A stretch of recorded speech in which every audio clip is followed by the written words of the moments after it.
Chelsea 0, Fulham 0. Hello, my name is Harry. Welcome back to Chelsea Fan TV. Before we get started, be sure to smash the like button, subscribe and hit the bell notification for all the future Chelsea content that is going to be coming up. And it's, after what we saw today, 300 million euros spent, pounds spent, dollars spent. I don't think it matters. After seeing what we saw today, it's we're back to square one straight away. And I know Rome wasn't built in a day.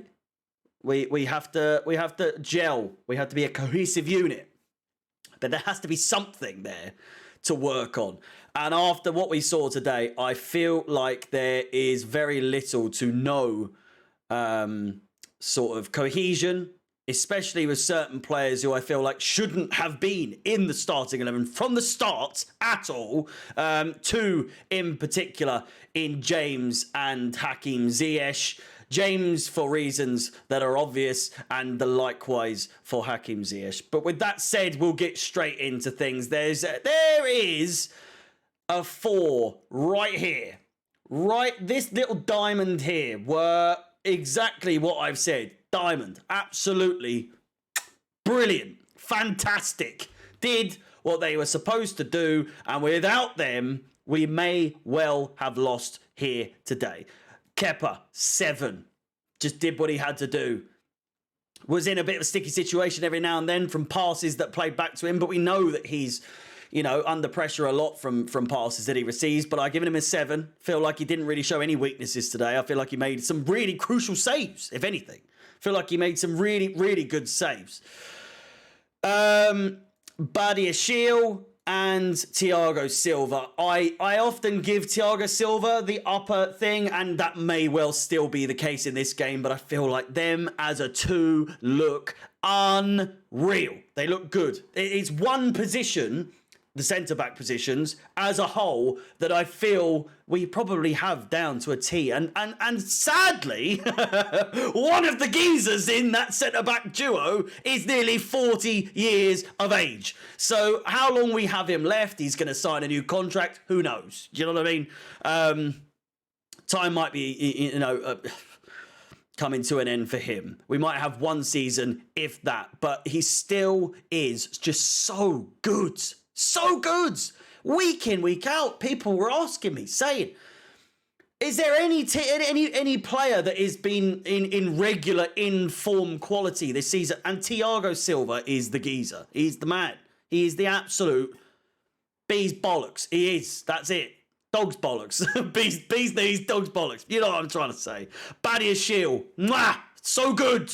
So good. So very good. And then we move on to the rest.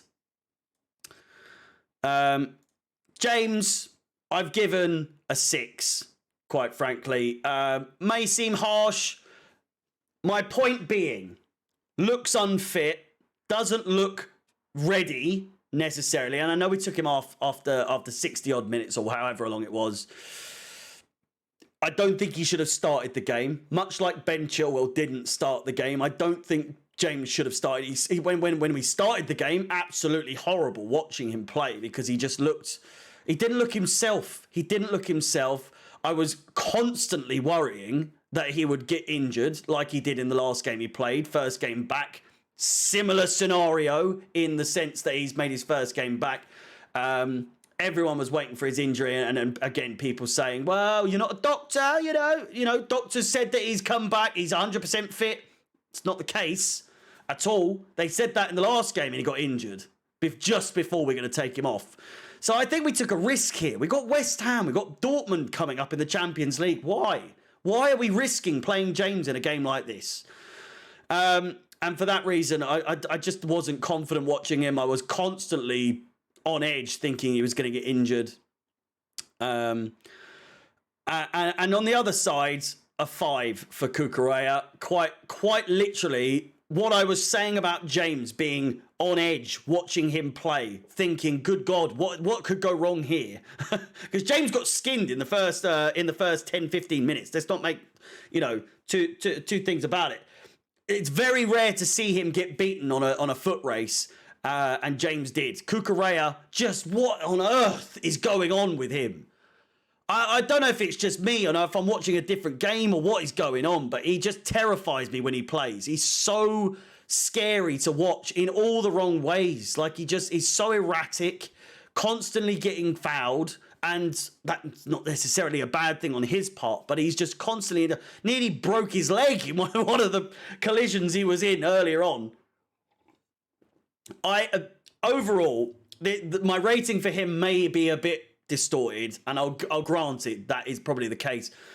I feel like a 5 is probably the right number for him, but at the same time, he's just so erratic. I don't have any confidence in him, in his defensive ability whatsoever. It's just as simple as that. He terrifies me to watch him play. He really does. Oh, goodness me. And it just gets worse from here. It really does. There's one saving grace in the remaining, 6 players. And with 2 honourable mentions, one more so than the other, but still. We'll move on. Gallagher, 4. Just Jesus. Just not Chelsea quality right now. There's a reason we were trying to flog him off to Everton and he didn't want to go, but still, I just... Do you know what I mean? do you know what I mean? Oh, he's just so painful to watch again. He's another one of those players where it's just so painful to watch him play sometimes. Loses the ball, constantly on edge. When I'm saying that a red card could come out of nowhere for him. Well, no, out of nowhere, out of anywhere. At any moment, he could get a red card. He's one of those players.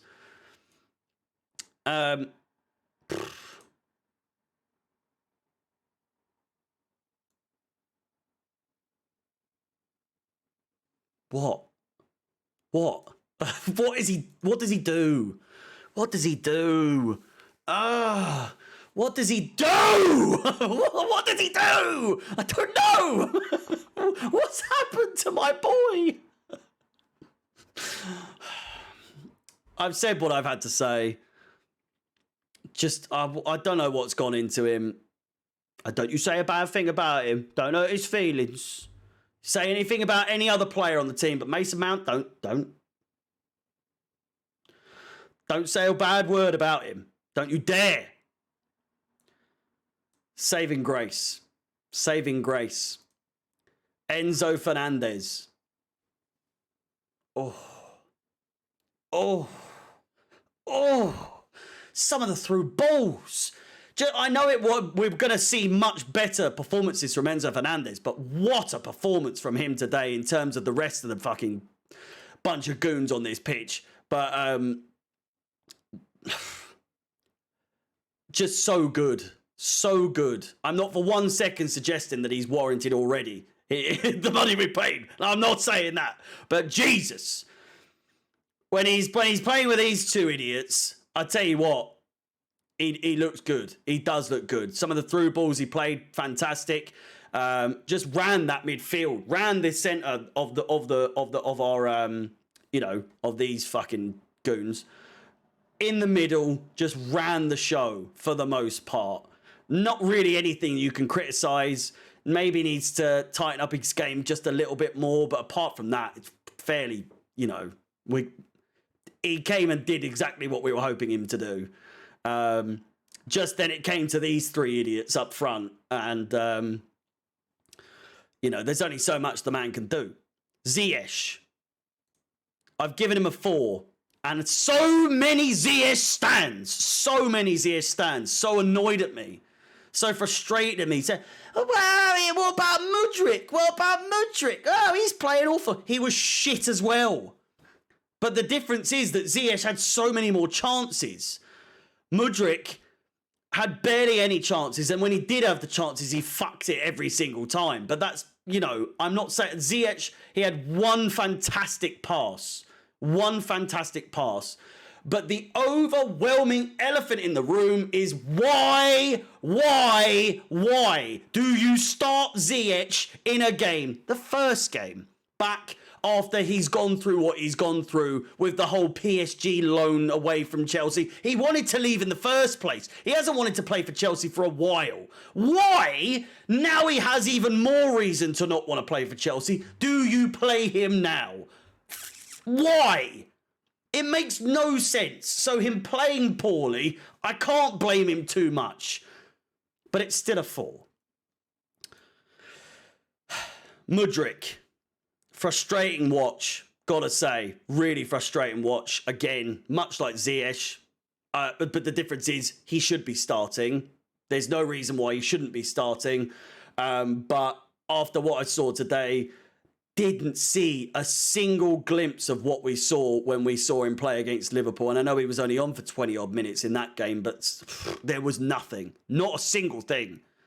Not a single thing to compare to his performance against Liverpool. I know he was feeding off scraps, much like Havertz was, but we'll get into that just in a moment. Yeah, not good. Not good at all. But that goes for the rest of the team. And Mudryk, just... If this is the worst performance he puts in for Chelsea in his career, I'll be happy because it was bad. But it could have been a lot worse. Why he got substituted at halftime? I'm hearing he was injured, but again, I probably would have taken Ziyech off and put Madueke on for Ziyech. But if Mudryk's gone off injured, then that's, it is what it is. Havertz, 3. Why is he our striker? Jesus Christ! Why? It makes no sense. I said this earlier. Oh my God.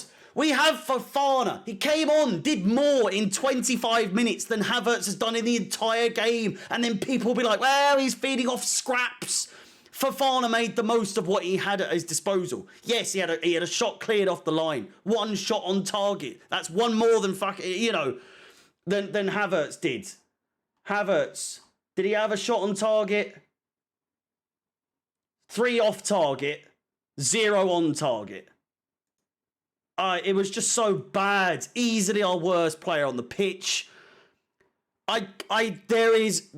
There are a couple of positions where you think, like, what's your purpose? Mount at the moment. What was he doing? But you can kind of generally work out what he's supposed to do. He doesn't necessarily do it.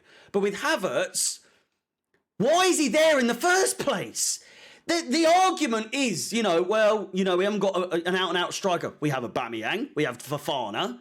Aubameyang's out of favour, but we have Fofana. Again, I say Fofana did more in 25 minutes than Havertz did the entire game. But then you have the German fucking, Havertz stands that say like, well, he's not an out-and-out striker. You can't blame him. He's not meant to play in that. So why is he there? Why? I don't get it. Play Fofana against West Ham. Play him against Dortmund. I'm sick of seeing Havertz up front and then the scapegoat being, he's not a striker. You can't have a go at him. He's feeding off scraps. He's not a striker. He's not an out-and-out number, Oh, it's so frustrating. It's so frustrating to watch him play week in, week out. I'm dragging this on, but still, honourable mentions. Madueke, I'm excited to see what he brings. I feel like he might not have had the best of games coming off of the bench, but I thought he was great. I'm really excited watching him.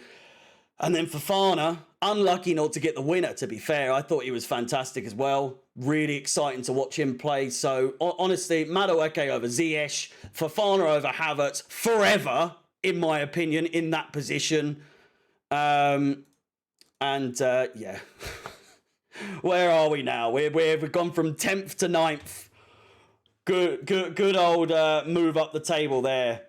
Jesus, 2 games in hand now Liverpool have over us. Somehow we caught up with them and now they've got 2 games in hand over us. It's unbelievable.